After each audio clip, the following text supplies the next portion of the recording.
memasuki cerita Bunga di Kaki Gunung Kawi. Di bagian kedua ini menceritakan perselisihan antara Kuda Sempana, Maeso Agni, dan Wiraprana. Perselisihan itu muncul karena tiba-tiba Kuda Sempana yang sudah menjadi prajurit Tumapel datang ke Ponowijen untuk melamar Ken Dedes. Namun dia langsung menemui Ken Dedes sehingga menimbulkan berbagai salah paham di antara ketiga sahabat kecil waktu kecil itu di Ponowijen, antara Wiraprana, kemudian Kuda Sempana, dan Maeso Agni. Simak cerita selanjutnya di bagian kedua ini.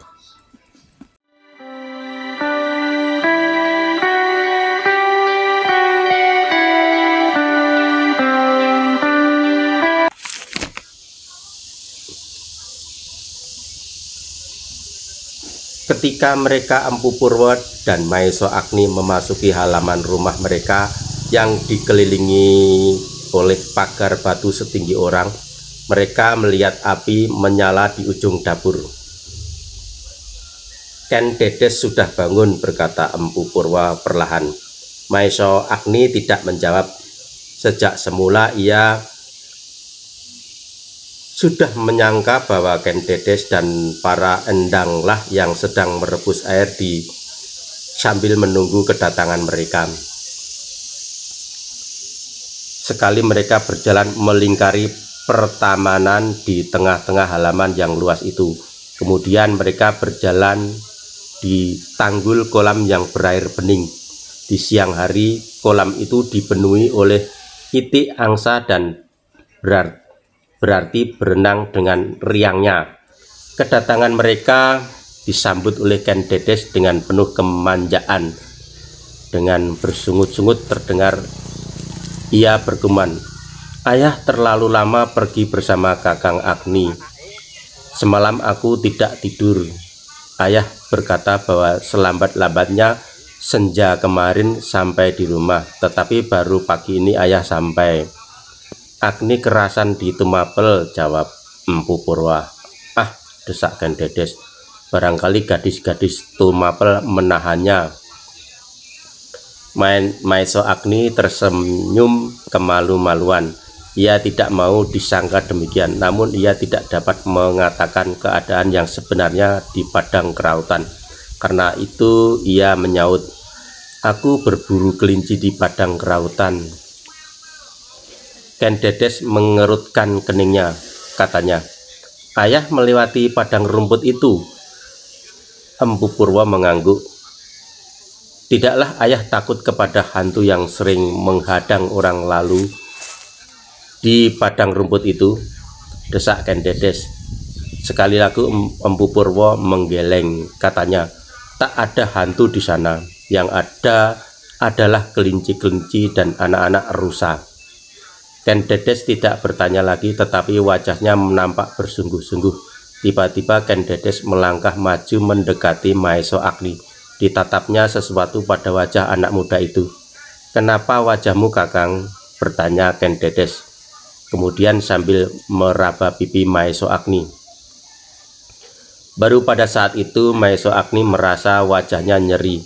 Sebuah jalur kemerah-merahan membujur di wajahnya, di samping noda yang kebiru-biruan. Sekilas terasalah tangan hantu kerautan menghantam wajahnya itu pada saat ia berkelahi. "Pipiku tersangkut dahan pada saat aku merunduk menangkap kelinci," jawab Agni.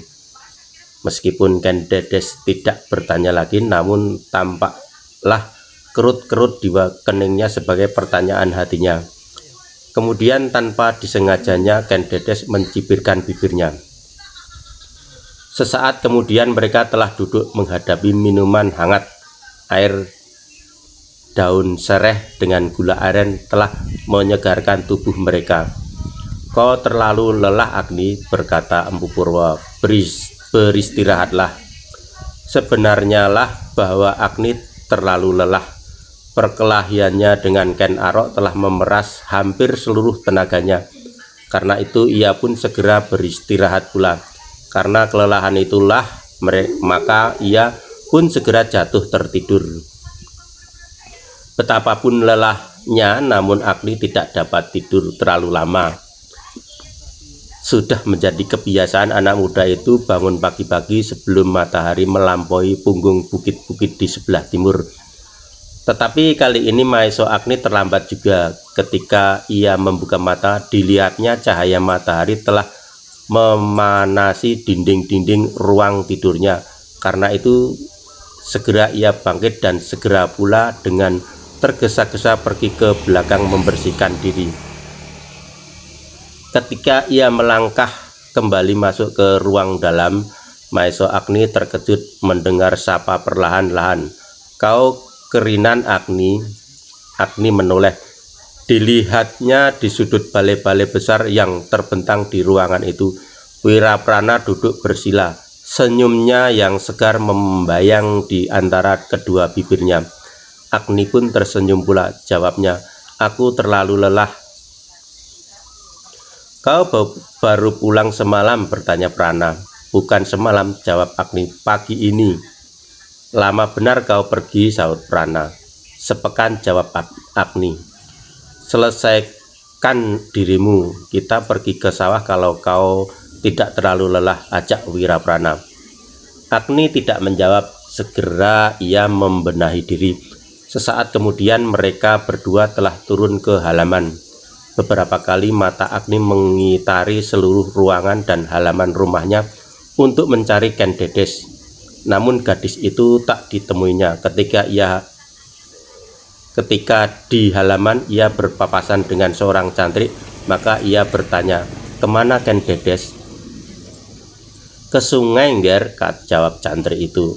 "Apa yang dilakukan?" desak Agni. "Ken Dedes membawa kelenting dan dijinjingnya bakul cucian," jawab cantrik itu pula. "Bapak pendeta?" bertanya Agni pula.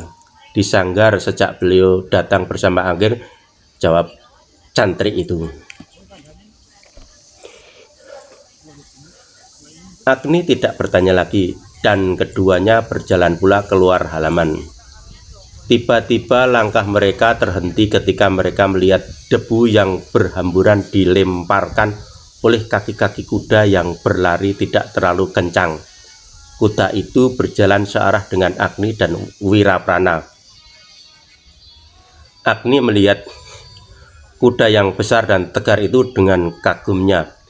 Di punggung kuda itu duduk seorang pemuda dengan pakaian yang rapi dan teratur.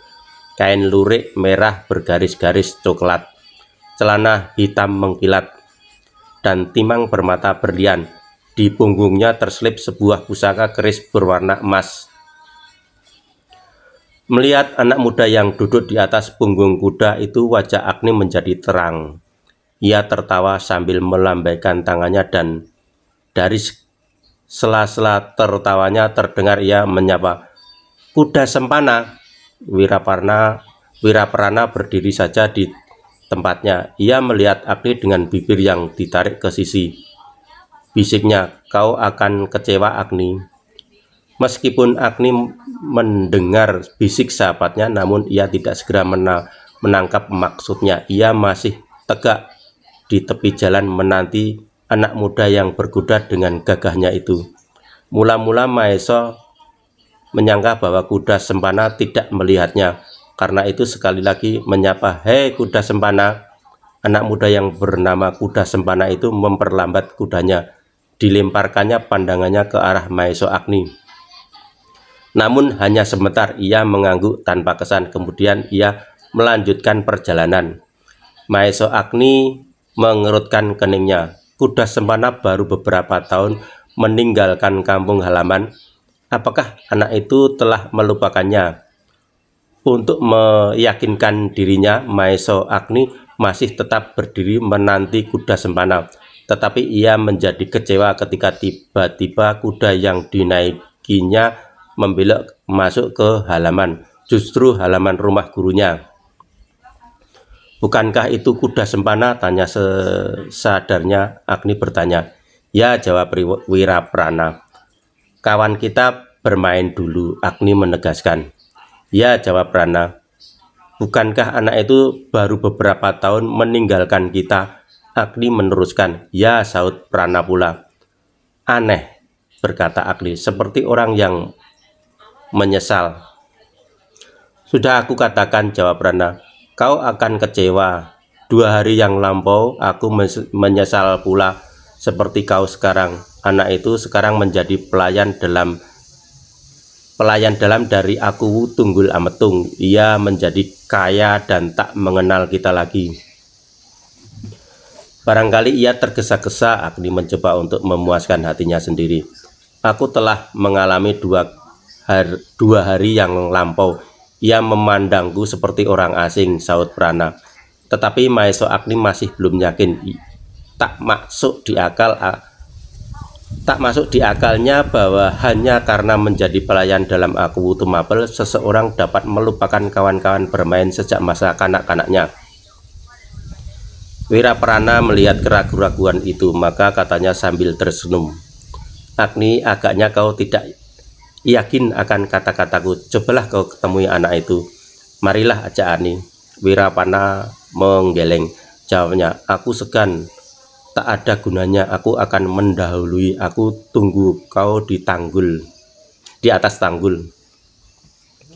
Maeso Agni sejenak menjadi ragu-ragu, tetapi bagaimanapun juga ia melihat sikap yang aneh pada kuda Sempana, apalagi anak muda itu masuk ke halaman rumah gurunya.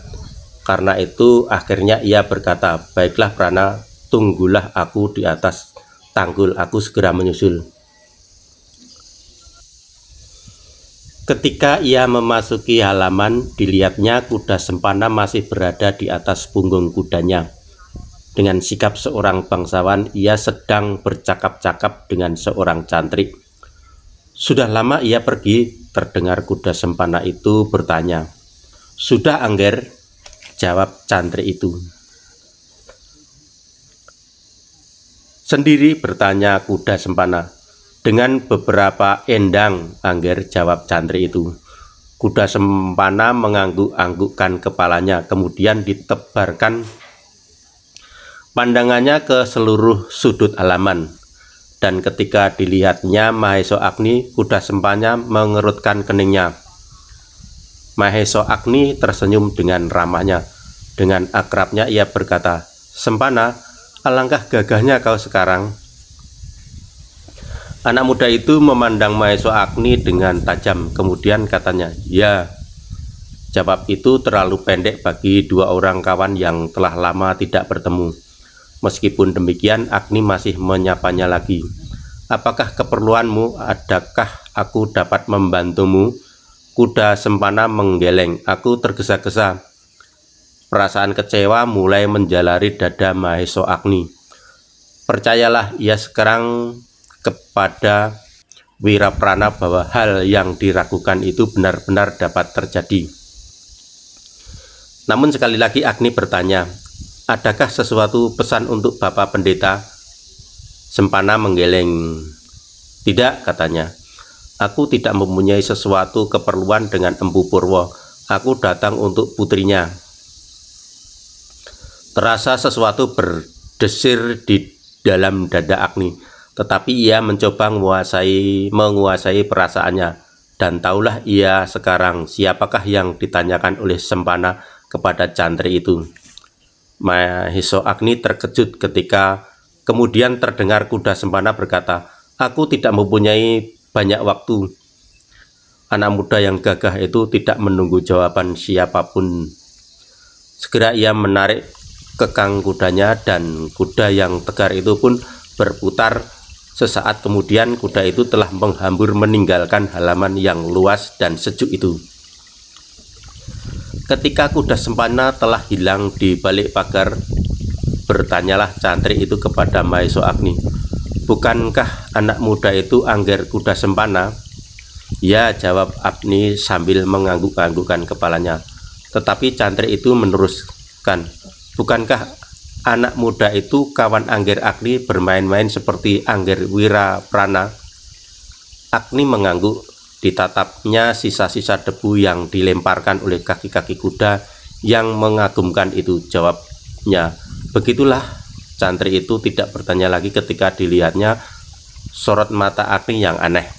Karena itu segera ia kembali pada pekerjaannya, membersihkan halaman dan taman-taman. Agni pun kemudian tidak berkata-kata pula. Diayunkan kakinya keluar halaman. Ia telah berjanji pergi ke Tanggul. Di sana Wiraprana menunggunya.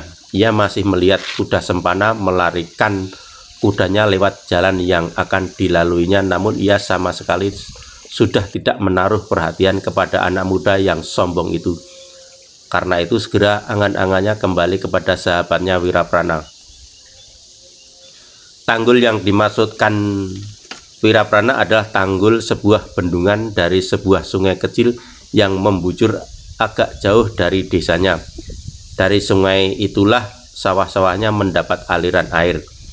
Karena itu baik Agni maupun Wiraprana sering benar pergi ke tanggul itu. Bahkan bukan saja anak-anak muda, namun gadis-gadis pun selalu pergi ke sungai itu untuk mencuci pakaian-pakaian mereka dan mandi di belumbang kecil di bawah bendungan. Tetapi Agni tidak langsung pergi ke tanggul itu. Ketika ia lewat di samping sawah Empu Purwo yang menjadi garapannya, ia berhenti. Dilihatnya betapa batang rumput liar tumbuh di antara tanaman-tanamannya, meskipun masa matun baru saja lampau. Karena itu ia memerlukan waktu sejenak untuk menyiangi tanamannya itu. Wiraprana yang sudah sampai di pinggir kali duduk dengan enaknya di atas sebuah batu padas yang menjorok agak tinggi. Ketika ia melihat bahwa tanggul dan bendungan cukup baik, maka yang dikerjakannya adalah menunggu Maheso Agni yang akan diajaknya untuk melihat apakah rumpun yang mereka buat telah masak untuk dibuka. Wiraprana meredupkan matanya ketika ia melihat seekor kuda berlari kencang ke arahnya. Segera ia mengenal bahwa di atas punggung kuda itu duduk kuda Sempana. Meskipun ia tidak tahu maksud kedatangan anak muda itu, namun perasaan tidak senang telah menjalari dirinya sehingga tanpa sesadarnya ia turun dan duduk di balik batu padas itu. Ia sama sekali tidak ingin untuk bertemu dengan anak yang sombong itu, meskipun timbul juga keinginannya untuk mengetahui apakah maksud kedatangan anak muda itu ke bendungan. Ketika Wiraprana melayangkan pandangannya ke belumbang kecil di bawah bendungan itu, dilihatnya beberapa orang gadis sedang mencuci. Satu di antara mereka adalah gadis yang dikenalnya dengan baik, sebaik ia mengenal Maheso Agni, gadis yang namanya selalu disebut oleh hampir setiap pemuda di kaki Gunung Kawi itu. Gadis itu adalah Ken Dedes. Wiraprana menarik nafas, tetapi kemudian ia dikejutkan oleh derap kaki kuda di sampingnya.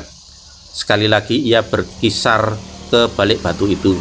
Ia benar-benar tidak mau bertemu lagi dengan kuda Sempana yang setelah hatinya dikecewakan 2 hari yang lampau.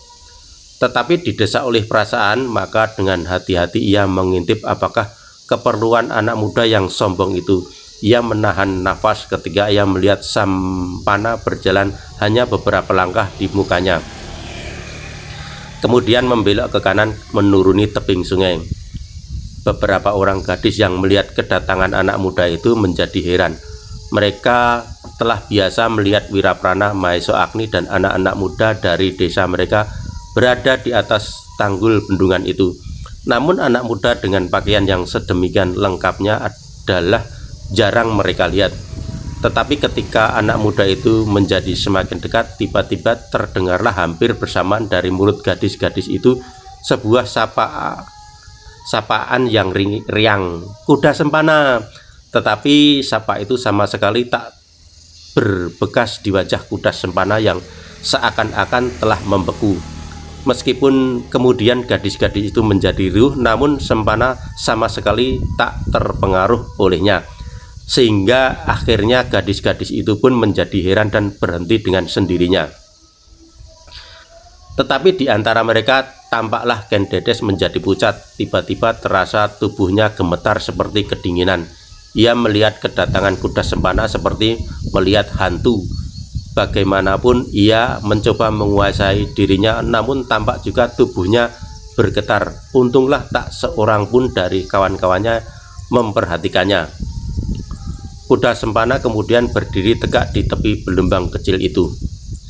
Gadis-gadis yang berada di hadapannya itu seakan-akan tak dilihatnya selain seorang gadis yang dengan gemetar memperhatikan segala tingkah lakunya. Ken Dedes, kemudian terdengar kata-kata itu meluncur dari mulutnya. Meskipun ia berdiri dengan garangnya, namun terdengar kata-katanya itu lunak dan lembut. Oleh kata-kata Sempana itu, maka gadis-gadis itu pun seperti terpikat oleh sebuah pesona, bersama-sama menoleh ke arah Ken Dedes yang kemudian menundukkan wajahnya. Ken Dedes sama sekali tidak menjawab sapa itu, bahkan tubuhnya seraya menjadi lemas. Detak jantung di dadanya seakan-akan berdentang seperti guntur ketika sekali lagi ia mendengar anak muda itu memanggilnya.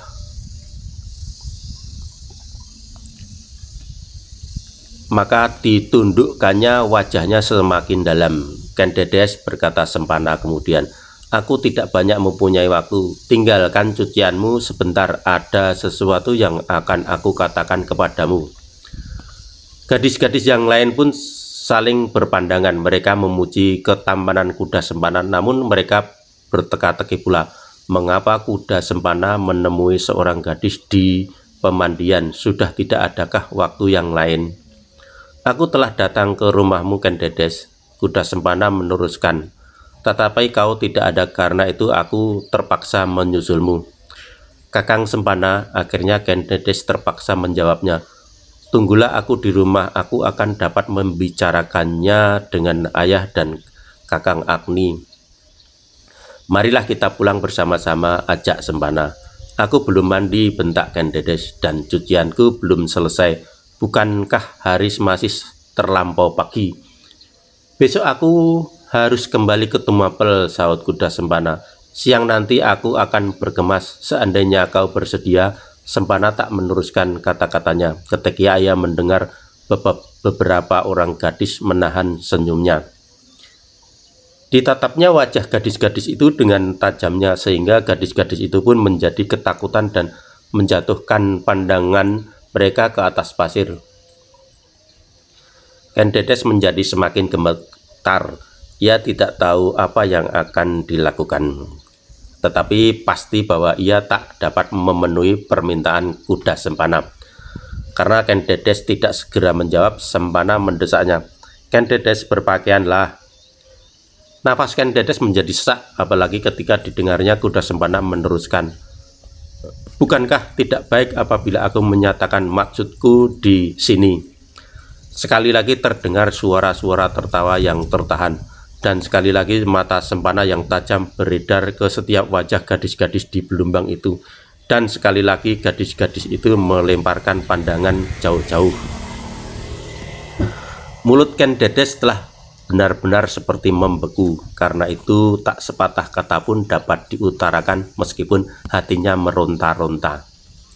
Adalah suatu aib yang mencoreng di wajahnya apabila kemudian Sempana tak dapat menahan hatinya dan melamarnya langsung tidak setahu ayahnya. Meskipun ia dapat menolak, tetapi sikap yang demikian dari seorang pemuda adalah sikap yang tercela. Hanya gadis-gadis yang tak berhargalah yang akan pernah mengalami perlakuan demikian. Maka merataplah Ken Dedes di dalam hatinya, apakah aku ini termasuk dalam lingkaran gadis-gadis yang demikian sehingga Sempana memperlakukan aku begini? Hampir saja air mata Ken Dedes meledak seandainya ia tidak berusaha sekuat-kuatnya untuk menahannya. Tetapi Sempana, pelayan dalam Aku Tumapel itu benar-benar seperti orang mabuk, katanya. Ken Dedes, bukankah sejak aku pulang, aku telah berkata kepadamu bahwa suatu ketika aku akan datang ke rumahmu. Seharusnya kau tahu akan maksudku itu. Karena itu sekarang marilah kita pulang. Ken Dedes masih saja menundukkan wajahnya. Karena itu kemudian kuda Sempana menjadi tidak sabar lagi. Sorot matanya menjadi semakin tajam. Beberapa orang gadis pergi menjauhinya. Mereka takut melihat sikap Sempana yang menjadi semakin garang. Dada Ken Dedes pun menjadi semakin sesak, hatinya menjadi tegang. Tak ada yang dapat dilakukannya. Sekali ia mencoba menatap wajah Sempana, tetapi wajah itu terlalu menakutkan baginya sehingga akhirnya kembali kepalanya ditundukkannya dalam-dalam. Dalam kebingungan itu tiba-tiba didengarnya sebuah suara yang lain dari suara kuda Sempana. Tidak terlalu keras, namun kata demi kata dapat didengarnya dengan baik. Katanya, kuda Sempana, apakah kau akan ikut serta mencuci pakaianmu di belumbang ini? Kuda Sempana terkejut ketika ia menoleh. Dilihatnya Wiraprana berjalan perlahan-lahan ke arahnya. Karena itu wajah Sempana segera menjadi merah. Dengan cepat ia memutar tubuhnya menghadap Wiraprana dan dengan suara lantang ia berkata, "Apa kerjamu di sini?" "Menunggui tanggul," jawab Wiraprana singkat. Kuda Sempana menggeram. Ia benar-benar menjadi marah. Katanya, "Kau mencoba mencampuri urusanku ya?" Wiraprana mengerutkan keningnya. "Apa yang aku campuri? Setiap hari aku berada di tempat ini, mengail, membuka parit, mencuci pakaian, dan segala macam pekerjaan anak desa. Kalau yang aneh, seorang pelayan dalam tumapel berada di bendungan." "Tutup mulutmu," bentak Sempana. Gadis-gadis yang melihat peristiwa itu menjadi ketakutan pula. Tubuh mereka bergetaran dan dada mereka menjadi sesak. Apalagi Ken Dedes mendiri di samping perasaan takut dan yang membelit hatinya, maka ia pun merasa bahwa dirinya lah sebab dari pertengkaran itu. Karena itu maka ia menjadi semakin cemas, meskipun ia merasa bersyukur pula atas kehadiran Wiraprana. Namun agaknya kuda Sempana memandang kehadiran Wiraprana sebagai tantangan. Kuda Sempana tidak menjadi malu atau segan, bahkan ia bersikap sebagai lawan. Pada saat Wiraprana berada di balik batu padas, dilihatnya sikap kuda Sempana yang kurang wajar. Karena itu perlahan-lahan ia merunduk di balik-balik batu mendekatinya. Meskipun ia tidak jelas apa yang sebenarnya terjadi, namun adalah pasti baginya bahwa Ken Dedes berada dalam kesulitan. Maka sikap Sempana itu adalah merupakan penjelasan baginya. Anak muda yang sombong itu benar-benar telah berbuat sesuatu kesalahan. Karena itu jawabnya tatak kuda Sempana, "Jangan terlalu kasar. Bukankah dahulu kau setiap hari juga berada di bendungan ini? Bahkan malam hari pun kau sekadang-kadang tidur di atas pasir di tepian itu bersama-sama aku. Marilah kita bersikap wajar juga terhadap gadis-gadis. Kau sebaiknya bersikap wajar. Jangan gurui aku, anak desa yang sombong. Selama hidupmu kau dikungkung oleh kepicikan akal dan kesempitan pengetahuan," jawab Sempana. "Aku telah mencoba berlaku sopan kepada Ken Dedes. Aku hanya ingin persoalanku cepat selesai. Soalmu dan Ken Dedes benar-benar bukan urusanku," saut Wiraprana. "Kalau kalian berdua telah bersepakat, maka adalah suatu dosa bagiku apabila aku datang kepadamu sekarang. Tetapi aku melihat sikap Ken Dedes lain dari sikap yang kau harapkan, dan kau terlalu bersikap garang kepadanya." "Wiraprana," bentak kuda Sempana, "sekali lagi aku peringatkan, tinggalkan tempat ini." "Jangan bersikap demikian, Sempana," jawab Wiraprana. "Jangan bersikap seperti orang hendak berkelahi. Aku bukan orang yang biasa berbuat demikian. Namun aku hanya ingin memperingatkan kepadamu, pulanglah. Pergilah kepada ayahnya dan biarlah ayahnya bertanya kepadanya apakah ia bersedia menerima kehadiranmu di dalam perjalanan hidupnya." Kuda Sempana yang sombong itu tidak mau lagi mendengar kata-kata Wiraprana. Karena itu selangkah ia meloncat maju. Tangan kanannya terayun menampar mulut Wiraprana. Gerak Sampana cepat seperti kilat sehingga Wiraprana tak sempat mengelak. Terdengarlah seperti sebuah ledakan cambuk di pipi Wiraprana. Wiraprana terkejut. Ia terdorong beberapa langkah ke samping. Terasa betapa nyeri pukulan itu, tetapi untunglah bahwa ia tidak terbanting ke air.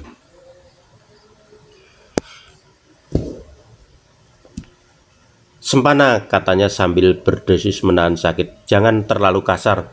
"Diam," bentak kuda Sempana. "Tinggalkan tempat ini. Kau telah melanggar kebiasaan kampung halaman kita, Sempana," berkata Wiraprana lantang. "Adat itu tetap kita hormati." Sekali lagi kuda Sempana tidak dapat mengendalikan dirinya. Tangannya terayun kembali ke wajah Wiraprana. Namun kali ini Wiraprana tidak mau dikenai untuk kedua kalinya. Karena itu cepat-cepat ia membungkukkan badannya. Tangan kuda Sempana hanya sejari terbang di atas kepalanya. Tetapi Sampana adalah pelayan dalam istana, sehingga dengan cepat ia dapat membentulkan kesalahannya. Ketika ia dirasa tangannya tak menyentuh tubuh Wiraprana, segera ia mengulangi serangannya. Geraknya benar-benar tak diduga oleh Wiraprana. Karena itu selagi ia masih membungkuk, terasa sebuah tamparan menyengat pipinya yang lain. Sekali lagi Wiraprana terdorong ke samping dan sekali lagi ia berdesis menahan sakit. Ketika Wiraprana telah tegak kembali, terdengarlah giginya gemeretak dan matanya memancarkan sinar kemarahan. Telah 2 kali pipinya di kedua sisi merasakan betapa berat tangan kuda Sempana. Bagaimanapun juga Wiraprana adalah laki-laki yang juga seperti kuda Sempana.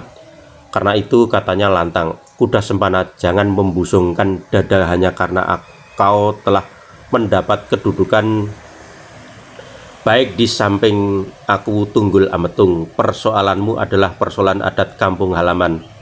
Apa pedulimu?" bentak kuda Sempana. "Kalau aku tidak dapat menemui ayah gadis yang aku senangi, aku masih mempunyai cara lain. Aku akan melarikannya.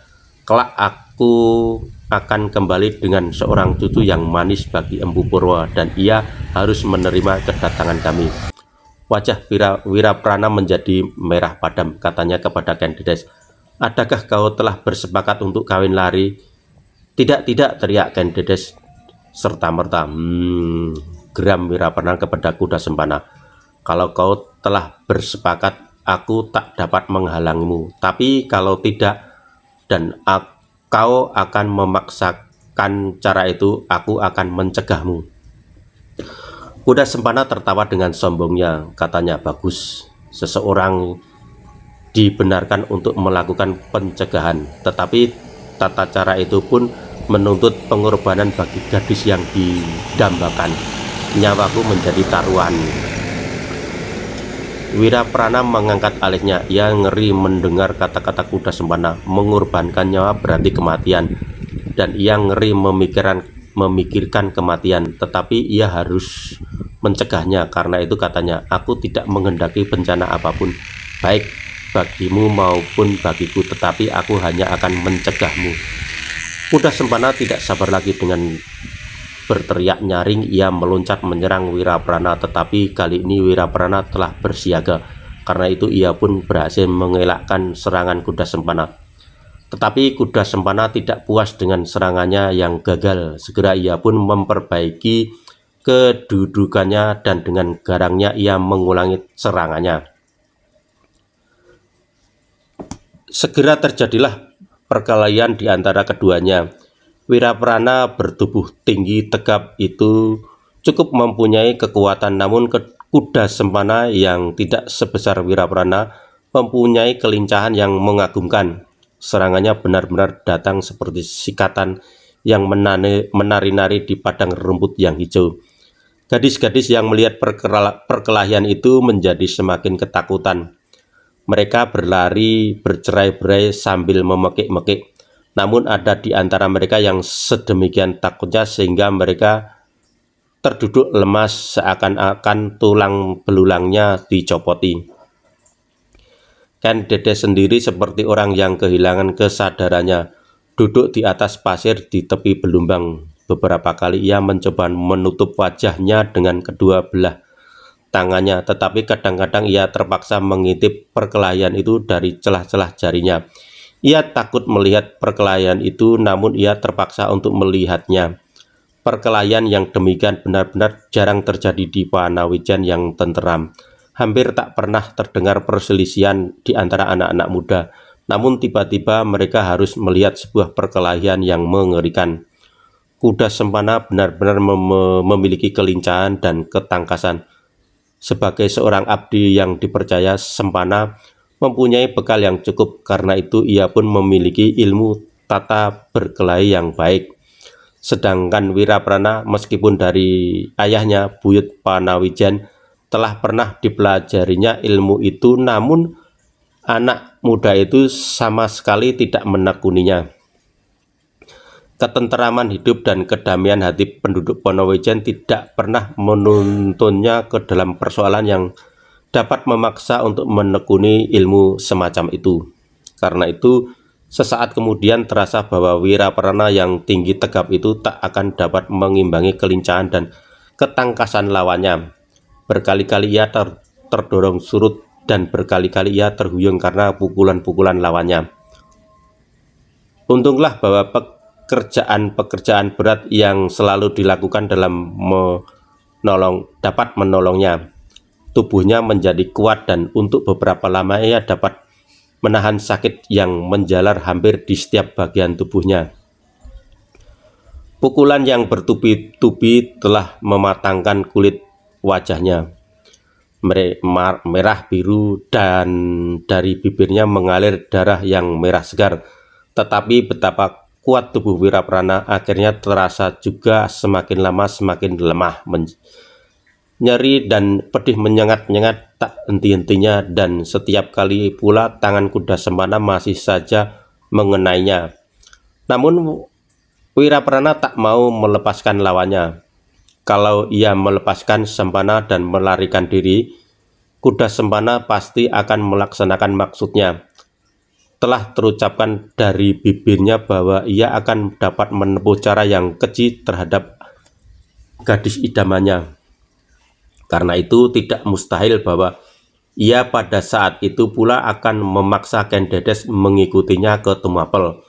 Ia akan dapat bersembunyi di istana Tunggul Ametung sampai kelahiran anaknya. Dan sesudah itu tak seorang pun dapat menuntutnya. Tetapi di samping itu terasa pula oleh Wiraprana bahwa akhirnya ia tak akan mampu berbuat apa-apa. Sesaat kemudian ia akan jatuh terjerembab, mungkin pingsan, dan mungkin terjadi peristiwa yang mengerikan itu. Nyawanya harus dipertaruhkan. Kuda Sempana masih berkelahi dengan penuh nafsu, meskipun ia sadar bahwa Wiraprana tak akan mampu menandinginya. Namun ia tetap berlaku kasar, tangannya menjambak bertubi-tubi, dan bahkan kuda Sempana menjadi semakin marah karena Wiraprana tidak segera jatuh. Karena itu akhirnya ia berketetapan hati untuk menyelesaikan perkelahian itu. Dengan garangnya ia menyerang lawannya, dan dengan kedua tangannya ia menghantam wajah Wiraprana bertubi-tubi. Sekali wajah Wiraprana terangkat karena pukulan kuda Sempana yang tepat mengenai rahangnya, namun sesaat kemudian kepalanya terkulai ke samping oleh tangan lawannya yang lain. Oleh keadaannya itu, hampir Wiraprana menjadi putus asa. Ia merasa bahwa ia tak akan dapat berbuat banyak. Terbayang di matanya kesudahan dari peristiwa itu. Panawijan akan bergabung, anak buyut Panawijan terbunuh, dan putri pendeta Panawijan dilarikan orang. Ketika Wiraprana hampir menyerahkan dirinya kepada nasib, lamat-lamat didengarnya Ken Dedes memegik kecil. Gadis itu menjadi ngeri ketika dilihatnya darah mengalir dari bibir dan hidung Wiraprana. Namun bagi Wiraprana, pekik itu seakan-akan telah menggugah kembali semangatnya. Tiba-tiba terpikir olehnya, karena gadis itu tidak saja lari dan pulang ke rumah. Karena itu tiba-tiba dengan tidak menghiraukan keadaan dirinya, Wiraprana mendekap tubuh kuda Sempana erat-erat. Bersamaan dengan itu terdengar ia berkata paro, "Ken Dedes, tinggalkan tempat ini. cepat sebelum aku berkehabisan tenaga.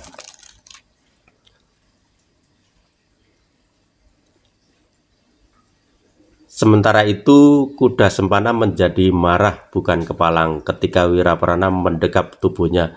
Ia tidak sempat mengelak karena hal itu sama sekali tak diduganya. Tangan Wiraprana itu kemudian seakan-akan terkunci di pinggangnya.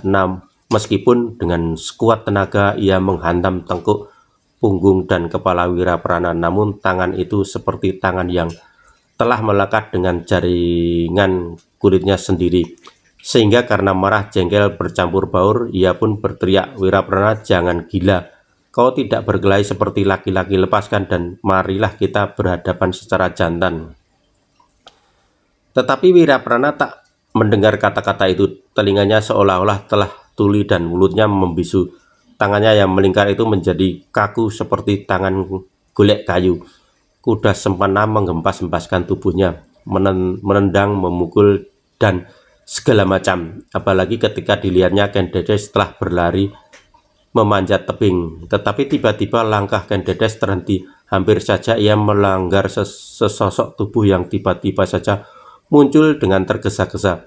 Terdengarlah gadis itu memekik kecil, tetapi kemudian terdengar ia berteriak nyaring, "Kakang Maesha Agni." Maesha Agni berdiri tegak seperti batu karang yang kokoh kuat di tepi lautan. Sesaat wajahnya menyapu berkeliling, kemudian terhenti pada tubuh yang sedang bergulat di bawah bendungan. Dilihatnya kuda Sempana dengan bengisnya menghujani tubuh Wiraprana yang menjadi semakin lemas.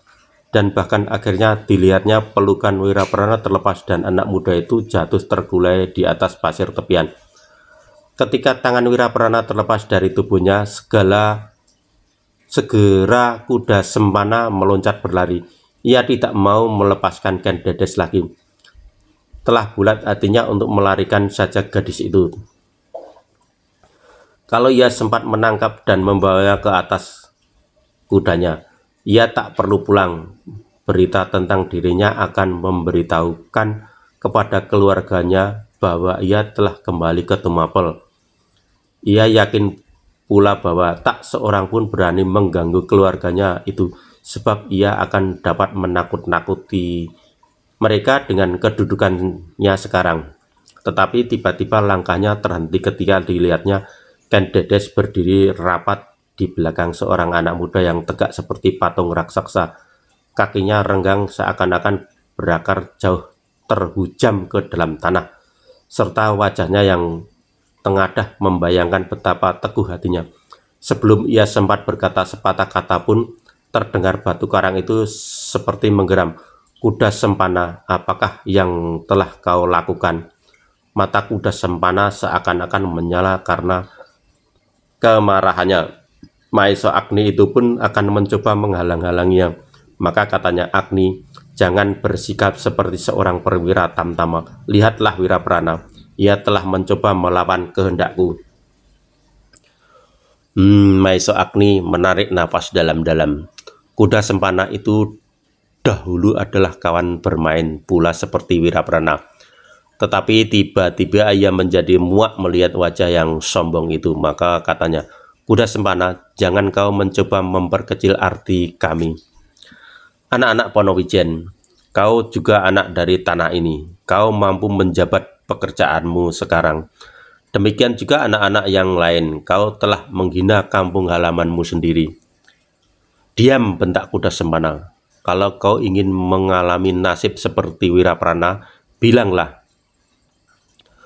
Selangkah demi selangkah Maesha Agni berjalan maju menuruni tebing. Wajahnya menjadi tegang dan matanya menjadi bercahaya. Kemarahan di dadanya telah menjalari kepalanya.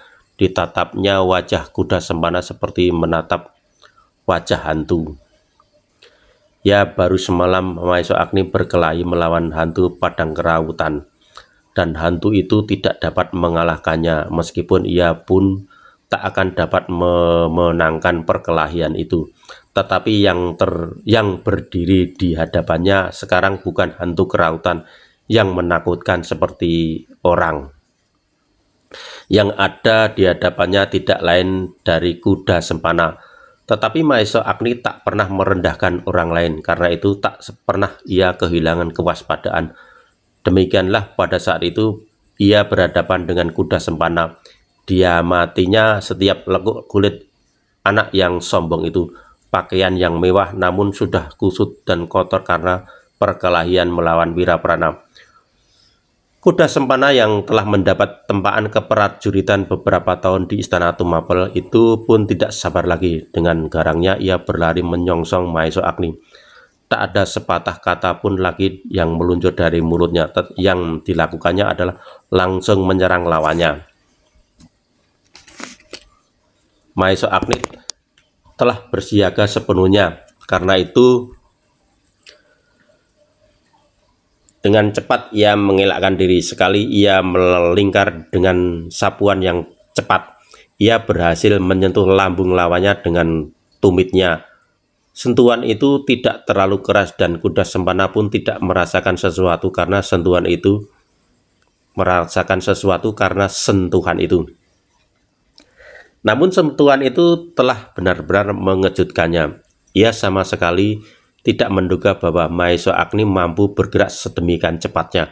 Karena itu sentuhan itu telah memperingatkannya bahwa Maesha Agni mampu mengelak dan sekaligus menyerang dengan cepatnya sehingga ia tidak seharusnya melayani Maesha Agni seperti melayani Wiraprana yang tegap tinggi itu. Tetapi kuda sempana terlalu percaya kepada dirinya. Dikenalnya seluruh anak-anak muda di Panawijen. Di antara mereka tak seorang pun yang pernah menerima gemblengan seperti yang dialaminya di Istana Tunggul Ametung. Wiraprana tidak dan Maesha Agni pun juga tidak.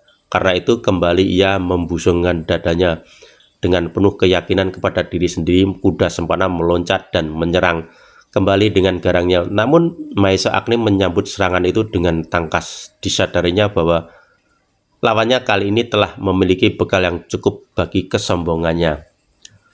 Karena itu Maesha Agni sadar bahwa ia harus berhati-hati. Kuda sempana menyerang Agni seperti badai yang melanda-landa, cepat, keras, dan kuat. Tangan dan kakinya bergerak terayun-ayun membingungkan, berputar melingkar tetapi kadang-kadang menempuh dadanya seperti angin ribut menghantam gunung. Namun Maesha Agni benar-benar seperti gunung yang tegak dan tak tergoyahkan. Angin ribut dan badai yang betapapun kuatnya seakan-akan hanya sempat mengusap tubuhnya, seperti angin yang silir membelai kulitnya. Serangan-serangan kuda sempana betapapun cepat dan kerasnya tak banyak dapat menyentuh kulit Maesha Agni, sehingga dengan demikian kuda sempana menjadi semakin marah. Sama sekali tak diduganya bahwa Maesha Agni telah memiliki ilmu tata bela diri sedemikian baiknya. Anak muda itu dikenalnya beberapa tahun yang lalu sebagai anak yang patuh kepada gurunya, patuh melakukan ibadah, dan rajin bekerja di sawah ladang dan di rumah gurunya. Tetapi sama sekali tak diketahuinya bahwa di balik dinding-dinding batu yang memagari rumah Empu Purwo, Agni mendapat tempaan lahir dan batin. Di setiap perjalanan yang mereka lakukan, di setiap kesempatan yang ada, bahkan hampir di setiap tarikan nafas, Agni selalu menekuni dan mendalami ilmu lahir dan batin dari gurunya.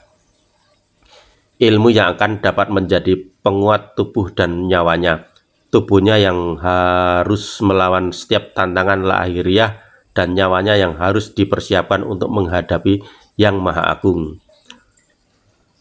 Demikianlah maka perkelahian antara kuda sempana dan Maesha Agni itu pun semakin lama menjadi semakin sengit. Kuda sempana telah kehilangan pengamatan diri. Anak itu telah lupa segala-galanya selain secepat-cepatnya mengalahkan lawannya. Wiraprana yang kemudian telah mendapat seluruh kesadarannya kembali, dengan susah payah mencoba mengangkat wajahnya yang penuh lumuran darah dari sela-sela pelupuk matanya yang bengkak ia melihat perkelahian yang sengit antara Maesha Agni dan kuda sempana. Sekali-sekali tampak mulutnya menyeringai menahan sakit, namun kemudian tampak ia tersenyum. Tetapi senyum itu pun segera lenyap dari bibirnya. Bahkan ia menjadi cemas apabila Maesha Agni akan mengalami nasib seperti dirinya. Wiraprana mencoba mengumpulkan segenap sisa kekuatannya. Perlahan-lahan ia mencoba mengangkat tubuhnya dan duduk di atas pasir. Kedua tangannya yang lemah dengan susah payah berhasil menyangga tubuhnya. Pandangan matanya yang semula agak kabur kini berangsur terang. Lambat laun ia dapat melihat perkelahian antara kuda sempana dan Maesha Agni dengan jelas. Desak-mendesak, hantam-menghantam Singoleno. Meskipun Wiraprana tidak memiliki ilmu sebaik Maesha Agni maupun kuda sempana, namun Wiraprana telah mampu menilai keduanya dengan bekal ilmu yang sedikit. Wiraprana dapat mengetahui bahwa keadaan Maesha Agni cukup baik. Diam-diam ia berbangga dan berharap di dalam hatinya. Ia mengharap Maesha Agni dapat memenangkan perkelahian itu. Kuda sempana yang dibakar oleh kemarahan dan kesombongan bertempur dengan seluruh tenaganya. Matanya yang menyala memancarkan dendam yang tersimpan di hatinya.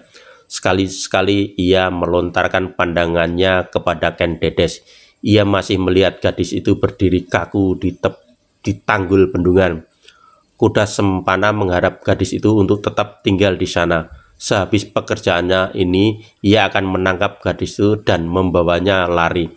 Perkelahian yang terjadi di antara anak-anak muda itu akan menutup kemungkinan yang sebaik-baiknya baginya untuk menempuh cara yang wajar dan sopan. Ia takut kalau Empu Purwa akan keberatan.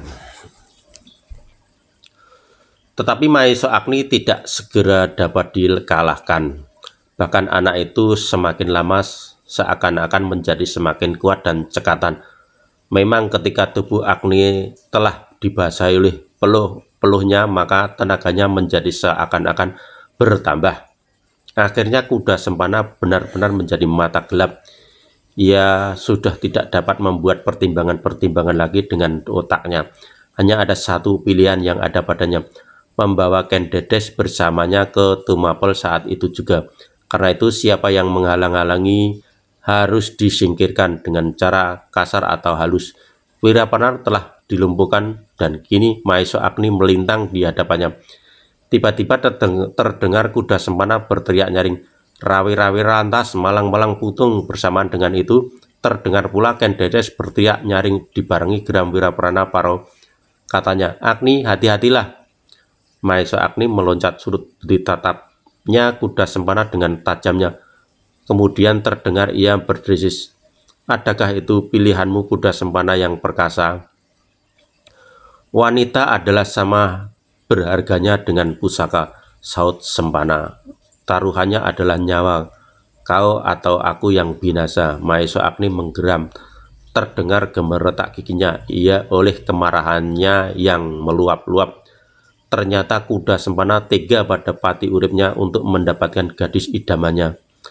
Dilihatnya di tangan anak muda itu sebilah keris.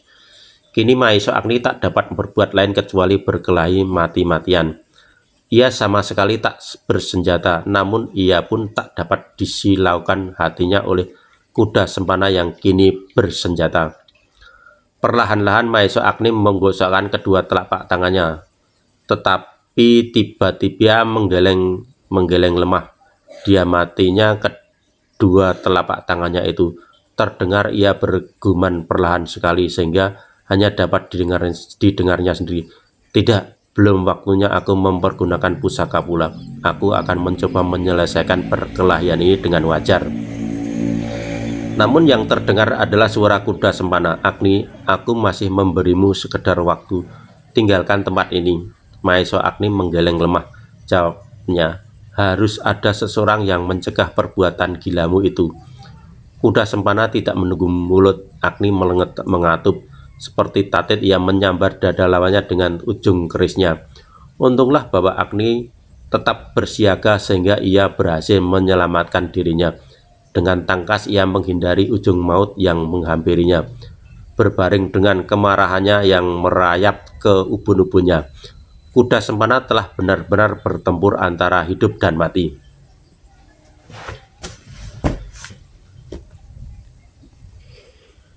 Maesha Agni pun kemudian tidak mau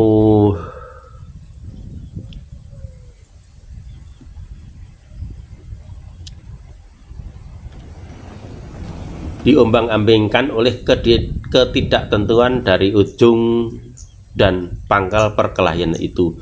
Meskipun anak muda murid Empu Purwa itu belum mempergunakan senjata apapun, namun ia telah melepaskan segenap ilmu lahiriahnya. Telah diperasnya tenaga serta keprigelannya untuk melawan keris kuda Sempana. Dan keris kuda Sempana memang berbahaya, ujungnya seperti seekor lalat yang mendesing-desing di sekeliling tubuhnya. Tetapi Agni cukup lincah sehingga lalat itu tidak sempat hinggap di kulitnya. Meskipun demikian, seluruh tubuh Agni telah basah kuyup oleh keringatnya yang mengalir semakin lama semakin deras. Namun Maesha Agni adalah murid Empu Purwa yang tekun, tak ada kesempatan yang dilepaskannya. Karena itu Agni memiliki beberapa kelebihan dari kuda Sempana. Meskipun anak muda itu bersenjata, namun akhirnya terasa bahwa ujung kerisnya sama sekali tak dapat mengimbangi ujung jari-jari Maesha Agni. Ujung jari-jari Agni dengan lincahnya menyentuh-nyentuh kuda Sempana hampir di setiap bagian tubuhnya yang dikendaki, dan jari-jari Maesha Agni benar-benar seperti batang-batang besi, sehingga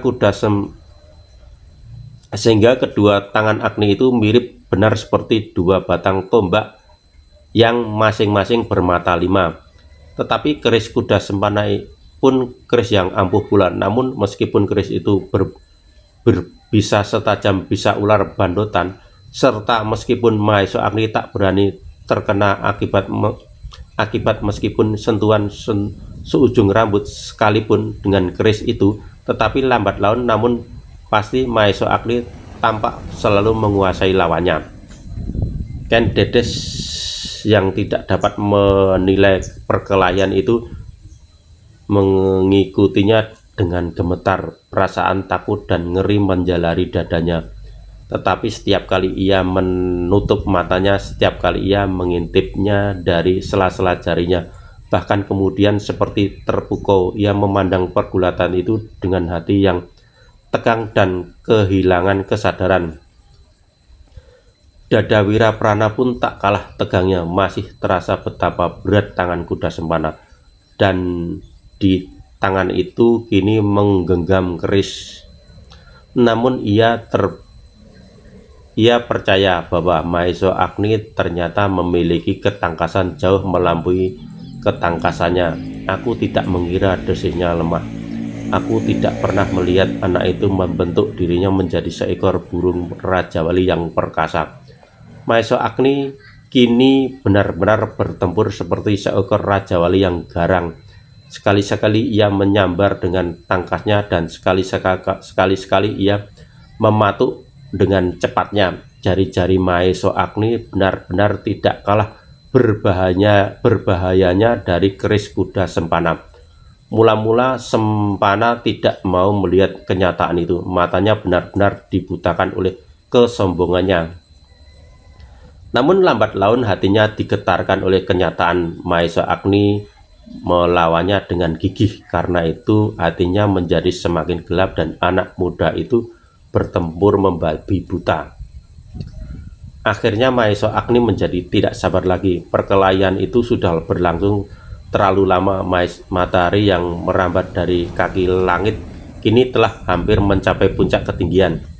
Meskipun hampir segenap perhatian Maesha Agni tertumpah pada perkelahian itu, namun didengarnya pula suara riuh yang semakin lama semakin dekat. Terlintaslah di dalam benaknya bahwa suara riuh itu pasti suara orang-orang Panawijan yang telah mendengar berita perkelahian itu. Beberapa orang gadis yang lari ketakutan telah menceritakan tentang peristiwa itu kepada orang-orang tua mereka, kepada kawan-kawan mereka, dan kepada anak-anak muda seluruh desa. Karena itu maka beramai-ramailah mereka pergi ke sungai. Agaknya kuda Sempana pun mendengar suara riuh itu, maka ia pun menjadi gelisah. Tetapi ia yakin meskipun dikerahkan segenap tenaga dan kemampuannya, namun Agni tak dapat dikalahkan. Bahkan tiba-tiba tanpa diduganya Agni menyerangnya bertubi-tubi seperti prahara. Beberapa kali ia melangkah surut, namun putaran angin prahara itu seakan-akan telah memeluknya. Sebenarnya Agni telah berusaha sedapat ia lakukan untuk memperpendek perkelahian itu. Ia ingin menyelesaikan sebelum orang-orang Ponawijen datang. Agni tidak akan dapat mengira-ngira apakah yang akan mereka lakukan terhadap kuda Sempana. Agaknya usaha Maeso Agni itu berhasil. Dengan sebuah serangan lambung yang mendatar, Maeso Agni berhasil memutar tubuh kuda Sempana yang berusaha untuk menghindar. Namun tiba-tiba Maeso Agni meloncat ke sisi. Dengan tangannya ia menghantam tengkuk lawannya. Sekali lagi kuda Sempana berusaha menghindari. Dengan merendahkan diri ia berputar menghadap lawannya. Tangan kanannya tiba-tiba terjulur lurus dan ujung kerisnya mengarah ke dada Agni. Namun Agni cukup tangkas. Setelah langkah ia miring. Ketika keris itu lewat secengkal di hadapan dadanya, cepat-cepat ia memukul pergelangan tangan kuda Sempana. Pukulan itu demikian kerasnya sehingga terdengarlah seakan-akan tulang pergelangan tangan itu retak. Kuda Sempana terkejut, bukan kepalang gerak yang demikian cepatnya itu sama sekali tak pernah diduganya, apalagi dilakukan oleh Maeso Agni, anak yang menghabiskan waktu remajanya di belakang dinding desa Ponawijen. Tetapi yang terjadi adalah kerisnya terlepas dan terpelanting lebih dari 3 langkah daripadanya. Sedangkan perasaan sakit yang menyengat pergelangan tangannya seakan-akan merambat sampai ke ubun-ubunnya. Terdengar kuda Sempana mengaduh bertahan. Kemudian wajahnya menjadi semakin membara. Ia hanya dapat menunggu apa yang akan dilakukan Maeso Agni atasnya. Meremukkan tulang-tulang iganya atau merobek wajahnya. Kuda Sempana telah mengakui di dalam hatinya bahwa ia tak akan mampu membela diri seandainya Maeso Agni akan membunuhnya. Suara riuh dari kejauhan semakin lama menjadi semakin dekat. Karena itu kuda Sempana menjadi semakin gelisah. Kalau penduduk Ponawijen menganggap bahwa ia telah mencoba melarikan Gen Dedes, serta penduduk itu berhasil menangkapnya, akibatnya dapat mengerikan sekali. Sekali-sekali terlintas di dalam otaknya bahwa lebih baik berkelahi mati-matian daripada menyerahkan diri. Kalau ia mati, 2-3 orang pasti dapat dibunuhnya. Kuda Sempana tahu benar bahwa penduduk Ponawijen yang tentram itu tidak terlalu berbahaya baginya. Bahkan mungkin tak seorang pun yang akan berani menangkapnya, apalagi anak buyut Ponawijen yang telah ditundukkannya. Tetapi tiba-tiba kuda Sempana menyadari bahwa di hadapannya berdiri Maeso Agni. Karena itu maka terdengar giginya gemeretak menahan hati. Kuda Sempana terkejut ketika terdengar Maeso Agni berkata perlahan-lahan, "Kuda Sempana, ambil kerismu." Kuda Sempana memandang wajah Agni dengan mata yang memancarkan keraguan-raguan hatinya.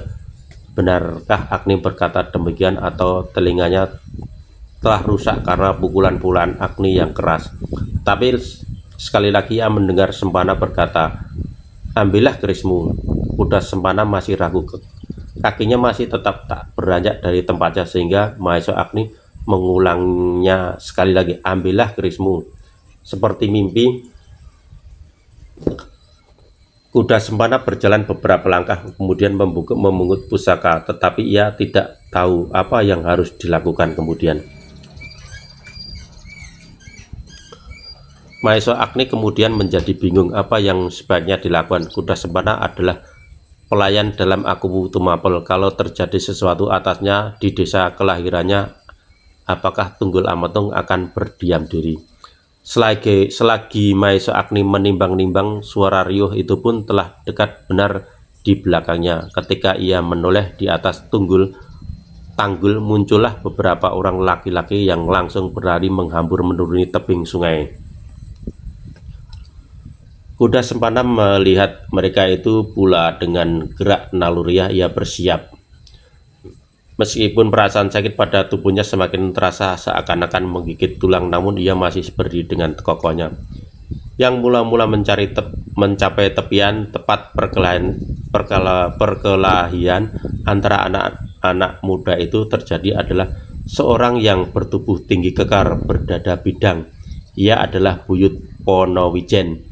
Rambutnya yang digelung tinggi di kepalanya tampak sudah mulai ditumbuhi uban di pelipisnya.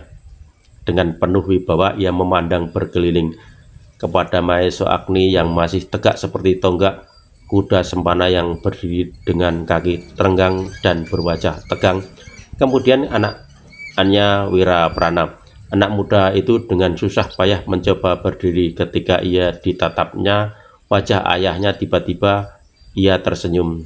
"Latihan yang jelek, ayah," katanya. Tetapi Buyut Ponowijen itu sama sekali tidak tersenyum, bahkan tampak ia menyesal. Desisnya, "Kalian telah menjadikan pedukuhan yang damai ini menjadi gempar." Wiraprana tidak tersenyum lagi. Tertatih-tatih ia berjalan mendekati ayahnya. Sementara itu beberapa orang laki-laki tiba-tiba saja telah melingkari mereka bertiga, seakan-akan sengaja mengepung rapat-rapat. "Apakah yang terjadi?" geram Buyut Ponowijen itu. Suasana kemudian dicekam oleh kesepian. Wiraprana, Maeso Agni, dan kuda Sempana menundukkan wajah mereka, apalagi ketika kemudian mereka mendengar suara nyaring dari tebing. "Agni, apakah yang kau lakukan?" Agni mengangkat wajahnya. Hatinya berdebar-debar ketika ia melihat gurunya yang tua itu berlari tersuruk-suruk. Sesaat kemudian semua mata memandang ke arahnya. Empu Purwa, ayah gadis yang menimbulkan perkelahian tanpa dikehendakinya itu. Kuda Sempana pun melihat orang tua itu.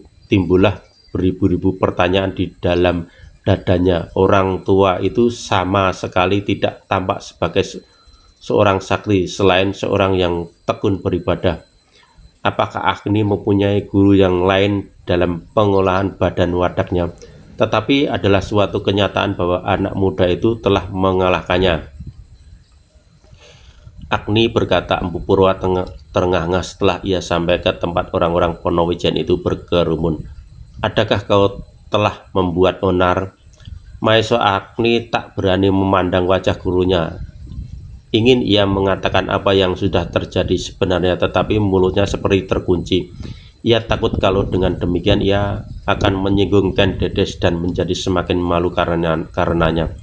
Agni, terdengar Empu Purwa berkata pula, "Apakah pula sebabnya engkau berkelahi? Apakah kau ingin menunjukkan bahwa kau adalah laki-laki muda yang pandai bertengkar?" Maeso Agni menarik nafas, namun mulutnya tetap membisu sehingga terdengar Wiraprana berkata, "Bukan salah Agni, Empu." Empu Purwa menoleh. Dilihatnya Wiraprana yang wajahnya menjadi merah biru. Katanya, "Adakah itu perbuatan Agni?" "Bukan, Empu," jawab Wiraprana cepat-cepat. "Agni tak akan berbuat demikian." Orang tua itu kemudian merenungi Maeso Agni, seakan-akan anak itu belum pernah dilihatnya. Kemudian matanya beredar dan hinggap di wajah kuda Sempana. Dengan terbata-bata Empu Purwa itu bertanya, "Angger kuda Sempana, kenapa angger nganggar keris? Apakah Agni mengganggumu?" Kuda Sempana pun tak dapat menjawab pertanyaan itu, sehingga tanpa disadarinya kembali pandangan matanya terkulai di atas pasir tepian. Empu, terdengar kemudian Buyut Ponowijen berkata, "Aku pun sedang berusaha mengerti apakah yang sedang terjadi di sini." Empu Purwa mengangguk-anggukkan Katanya, iya Ki Buyut, aku menjadi gemetar ketika aku mendengar anak-anak berteriak-teriak di jalan. Katanya Angger Kuda Semana, Angger Wiraprana, dan Maeso Agni telah saling berkelahi. Aku jadi sedemikian bingung sehingga aku tidak sempat bertanya-tanya lagi. Aku pun mendengar dari anak-anak itu, sahut Ki Buyut Ponowijen. Kemudian kepada Wiraprana ia bertanya, benarkah itu Prana? Tidak seluruhnya, jawab anak muda itu. Yang mula berkelahi adalah aku dan Kuda Sempana. Kau ulangkan, kata ayahnya.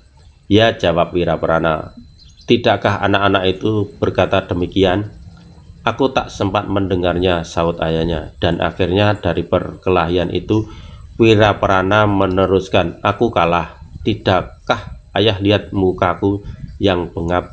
Aku tidak bertanya lah akhir dari perkelahian itu, potong ayahnya. Tetapi kenapa perkelahian itu mulai? Wiraprana pun menjadi ragu-ragu. Ditatapnya wajah Kuda Sempana yang masih tunduk dalam-dalam.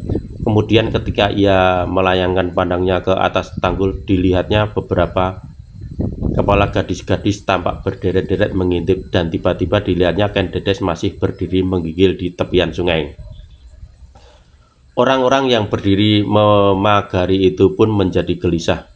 Beberapa orang sebenarnya telah mendengar apa yang sebenarnya terjadi dari anak-anak mereka, namun ketika di tempat itu hadir pula Empu Purwo, maka mereka pun menjadi ragu-ragu pula untuk mengatakannya. Tetapi sesaat kemudian Ki Buyut itu pun mendesak pula, Wiraprana, tidakkah kau bisa berkata? Wiraprana menarik nafas dalam-dalam ketika ia sudah tidak dapat mengelak lagi, maka katanya, ayah, bertanyalah kepada mereka yang menceritakan perkelahian itu. Itulah mereka, anak-anak yang tadi sedang mencuci pakaian di gelombang ini. Mereka kini sedang mengintip apa pula yang akan terjadi di sini. Mendengar jawaban itu, maka semua mata tiba-tiba bergerak ke arah tanggul, sehingga tampak pula lah oleh mereka itu kepala-kepala gadis yang sedang mengintip dengan keingintahuan bagaimanakah akhir dari peristiwa itu. Ken Dedes yang melihat semua mata memandang ke arah tanggul di atasnya, merasa seolah-olah mata itu memandangnya dengan penuh hinaan dan penyesalan. Ia merasa bahwa dirinya sebab dari keributan itu. Karena itu maka perasaan bersalah, malu, sesal, dan segala macam bercampur aduk di dalam dadanya. Alangkah rendah martabatnya sehingga beberapa orang laki-laki terpaksa berkelahi karenanya. Karena itu maka tiba-tiba perasaan yang bergerak di dalam dadanya itu tak dapat dibendungnya lagi, sehingga tiba-tiba gadis itu berlari menghambur sambil berteriak, ayah, akulah yang salah. Empu Purwo terkejut mendengar teriakan itu. Ketika ia melihat anaknya berlari kepadanya, ia pun menyongsongnya. Demikian Ken Dedes sampai pada ayahnya itu, maka dengan serta-merta ia menjatuhkan dirinya sambil menangis sejadi-jadinya. Katanya di sela-sela tangis itu, ayah, akulah sumber dari malapetaka yang menimpa pedukuhan kita yang damai. Karena itu ayah, betapa hinanya aku, maka adalah lebih baik bagiku kalau ayah sudi membunuhku. Biarlah aku mati di hadapan penduduk Ponowijen yang tentram ini untuk menembus kesalahan dan arang yang mencoreng di wajah keluarga. Ken Dedes, sahut ayah, kenapakah kau ini? Bunuh saja aku, ayah, tangis gadis itu. Empu Purwo kemudian tegak seperti patung, ditatapnya rambut anaknya yang panjang berombak terurai menutup punggungnya.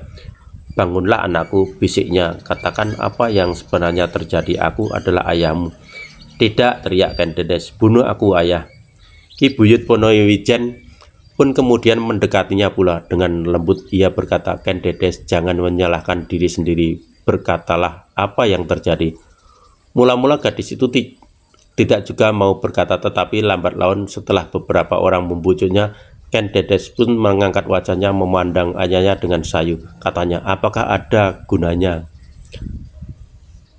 Berkatalah supaya kami mendengar, saut Ki Buyut Ponowijen. Sebenarnya Ki Buyut itu pun telah dapat menduga apa sebabnya, maka tiba-tiba saja perdukuhan yang tenteram itu diributkan oleh sebuah perkelahian yang mengerikan. Tiba-tiba pula ia pun menjadi malu. Satu di antara mereka yang berkelahi adalah anaknya. Pikirnya, adakah anakku berkelahi karena seorang gadis? Ken Dedes pun kemudian bercerita terbata-bata. Dikatakannya apa yang telah terjadi sejak awal sampai orang-orang itu melihat apa yang terjadi di tepian sungai itu.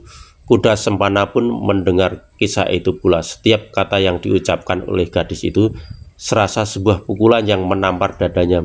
Diamat amatnya setiap wajah dari orang-orang Ponowijen. Terbayanglah pada wajah-wajah itu perasaan sesal dan marah. Kuda Sempana tahu pasti bahwa orang-orang itu pasti akan menyalahkannya. Lalu apakah yang akan mereka lakukan? Nafas anak muda itu pun menjadi semakin cepat mengalir, dan karena itu maka digenggamnya hulu kerisnya semakin erat. Tetapi kemudian Kuda Sempana itu pun sadar bahwa ia di hadapannya berdiri Mahesa Agni. Ketika dipandangnya wajah anak muda itu, hati Kuda Sempana berdesis. Dilihatnya Mahesa Agni pun telah bersiap pula. Geram Ki Buyut Ponowijen setelah Ken Dedes selesai berbicara. Dipandanginya wajah Kuda Sempana yang kaku tegang.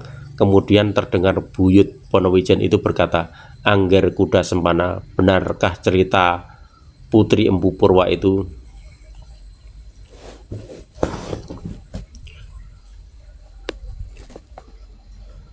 Kuda Sempana mengerling ke setiap wajah-wajah laki-laki Ponowijen yang berdiri melingkar di sekitarnya. Kemudian disambarnya pula wajah Mahesa Agni dan Wiraprana dengan sudut pandangnya. Kuda Sempana tak dapat mengelak lagi. Di hadapannya berdiri beberapa orang saksi. Selain Wiraprana dan Mahesa Agni, dilihatnya pula beberapa orang gadis berderet-deret di atas tanggul. Sehingga karena itu terpaksa ia mengangguk sambil berkata, "Ya Ki Buyut, tetapi aku terdesak oleh keadaan. Aku telah mencoba datang ke rumah Ken Dedes, tetapi gadis itu tak ada di rumah." "Adakah demikian adat di padukuhan kita?" desis Ki Buyut. "Kenapa Angger Kuda Sempana tidak mencari ayahnya, bahkan seharusnya dengan sebuah upacara? Aku ingin mendapat kepastian, sedangkan waktuku terlalu pendek. Besok aku harus terus kembali ke Tumapel," jawab anak muda itu. "Di pinggir sungai?" bertanya Ki Buyut. Kuda Sempana tak dapat menjawab, tetapi hatinya mengumpat. Hampir saja ia menyebut ada yang akan ditempuhnya, melarikan Ken Dedes dan menyembunyikannya sampai terdapat keturunan daripadanya. Tetapi niat itu urung, akibat dari adat itu pun tak akan mau ditangguhkan. Sebab bila niat itu gagal dan keluarga gadis yang dilarikan itu menuntutnya, ia akan dapat perlakuan yang mengerikan, mati dirampok seperti seekor harimau yang masuk ke dalam padukuhan. Karena Kuda Sempana tidak menjawab, maka sejenak suasana menjadi sepi. Yang terdengar hanyalah gemericik air yang mengalir dan jatuh berderai dari atas bendungan. Bulatan demi bulatan melingkar di wajah air yang jernih itu. Semakin lama semakin besar dan kemudian pecah membentur tepian. Yang satu disusul dengan yang lain, tak henti-hentinya sejak bendungan itu selesai dibuat beberapa tahun lampau. Di dalam kepala Ki Buyut Ponowijen itu pun melingkar-lingkar pula berbagai pertanyaan. Tanpa terungkap, namun ia tahu apa yang akan ditempuh oleh Kuda Sempana. Dikenalnya anak itu sebagai anak yang cenderung menuruti kemauan sendiri. Karena itu tiba-tiba ia berdesis, "Sayang, sebenarnya kami penduduk dari padukuhan ini merasa bangga bahwa seorang anaknya telah berhasil merebut hati sang aku Tumapel sehingga mendapat tempat yang baik di sisinya. Kepercayaan itu sebenarnya kami rasakan sebagai suatu kepercayaan pula buat kami, penduduk Ponowijen yang sepi. Angger Kuda Sempana akan dapat menjadi tempat kami untuk berteduh jika hujan turun dan bernaung jika tarik matahari membakar tubuh. Tetapi sayang penyesalan yang dalam membayang di wajah buyut Wonowijen itu. Tak seorang pun menyambung kata-kata itu. Mereka tinggal menunggu apa yang akan dilakukan oleh pimpinan kepedukuhan itu. Namun timbullah di dalam setiap kepala keraguan-raguan untuk berbuat sesuatu. Pikiran itu bertolak dari pendapat yang sama pula. Kuda Sempana adalah pengawal dalam Aku Tumapel, sedang setiap orang tahu sifat dan tabiat yang aneh dari Tunggul Ametung itu. Tunggul Ametung dapat berbuat sebaik-baiknya sebagai seorang aku, namun ia dapat pula berbuat sekejam-kejamnya. Aku itu benar-benar seorang yang keras hati, keras batu kaki, namun pada suatu saat hati itu dapat selunak kapas. Karena itu tak seorang pun dapat membayangkan apa yang akan dilakukan oleh Tunggul Ametung jika salah seorang pengawalnya mengalami perlakuan yang jelek di kampung halamannya. Meskipun demikian, adat harus ditegakkan. Meskipun kuda Sempana itu seperti Senopatis sekalipun, seharusnya ia mendapat perlakuan yang sama apabila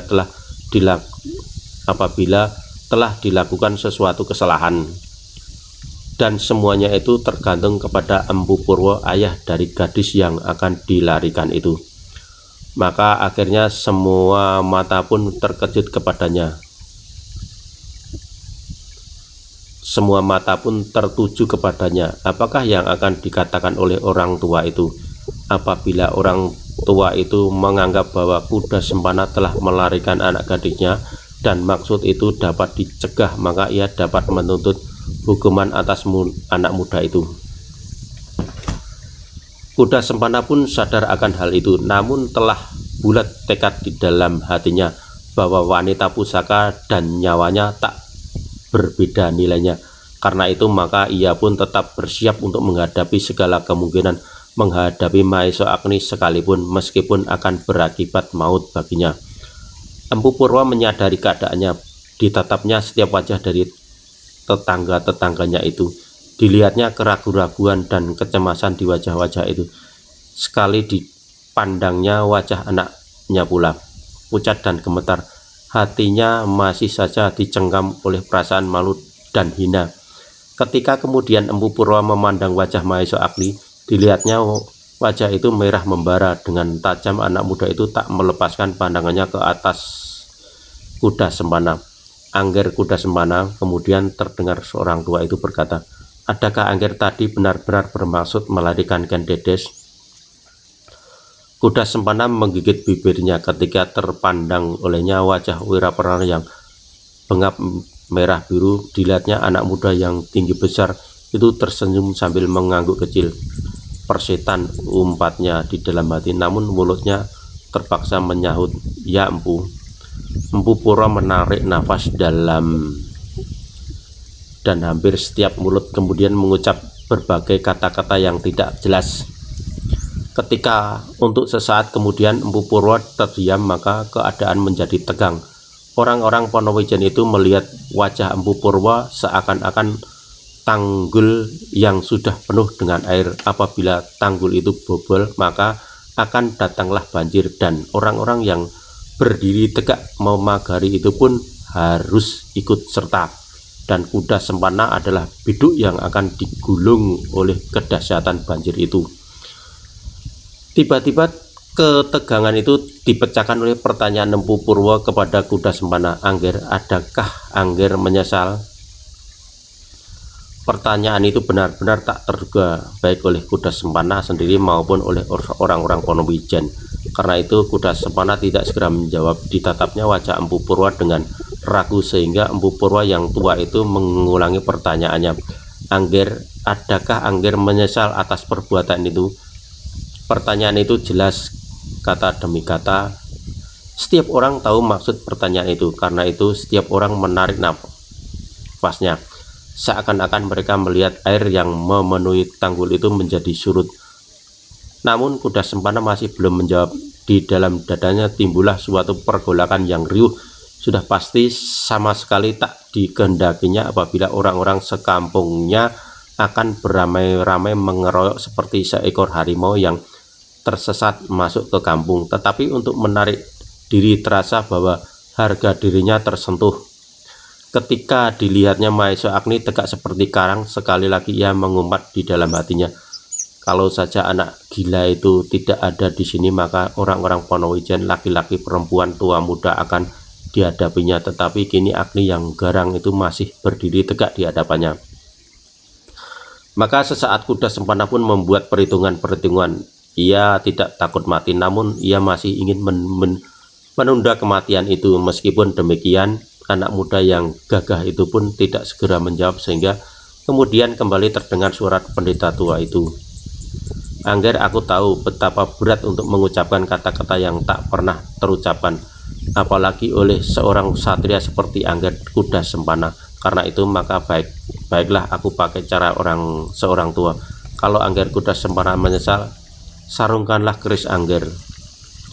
Kembali keadaan menjadi tegang. Semula mata terpaku ke tangan Kuda Sempana yang menggenggam kerisnya erat-erat. Kuda Sempana sendiri pun memandang tangannya itu, dan tangan itu menjadi gemetar. Setiap orang yang memandang tangan itu pun kemudian menjadi ngeri. Keris itu benar-benar pusaka yang menakjubkan.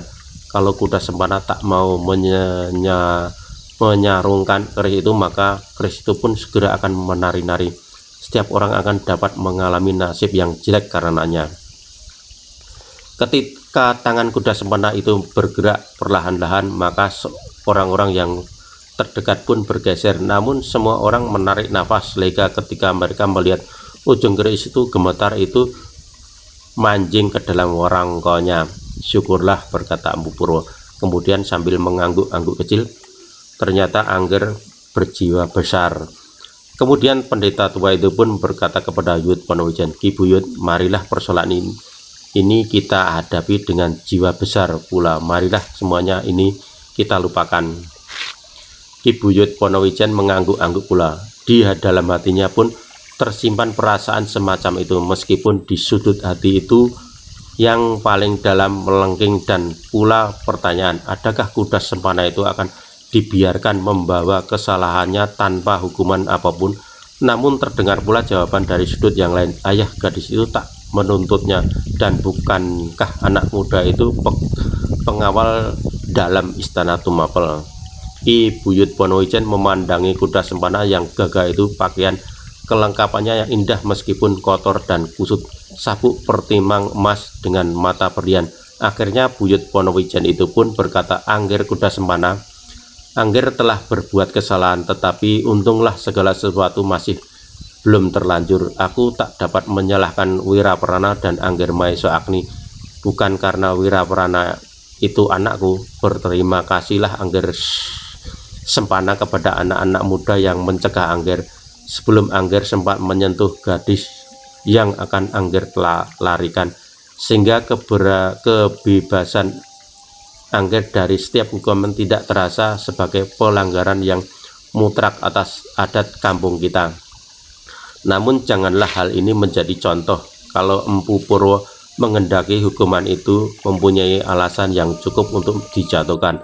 Tetapi dengan demikian peristiwa ini akan benar-benar mengganggu ketenteraman padukuhan kita. Maka bijaksanalah Empu Purwo, meskipun demikian tak dapat angin lalu tanpa menggoyangkan daun-daun pepohonan. Karena itu baiklah, aku minta sebagai orang yang diserai tanggung jawab atas padukuhan ini, agar Angger Kuda Sempana segera meninggalkan kampung kita, jangan kembali sebelum sampai pada bilangan tahun.